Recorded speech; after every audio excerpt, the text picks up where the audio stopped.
G'day, I'm Andrew from Berrima Diesel. Here we go, another catch can. Firstly, recently fitted by somebody, fitted the wrong way back to front. But of course, worse still, it's still going to be doing some sort of a job and burbling the oil back within itself. And it's of course filled up and it's halfway up the filter. So if we pull the filter out, we have a look, we can see we've got oil at the bottom. And what that does then, it just wicks its way straight up and that filter becomes quite restrictive.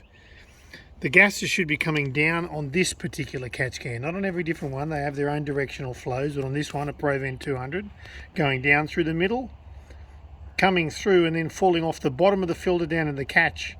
But of course, being hooked up back to front, it's going through from the outside, going into the middle and then sort of bubbling away and bringing all sorts of stuff through. So it's wet on the, it should be the dry side.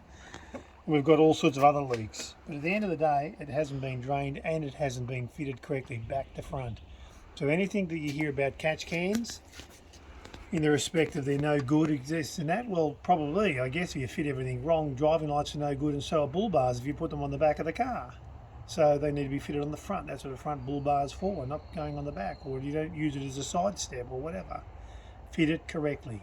Use the head. Obviously some people just aren't using the head, and this thing's been back to front, which can cause all sorts of leaks, and of course the customer's complaining of smoke and everything else.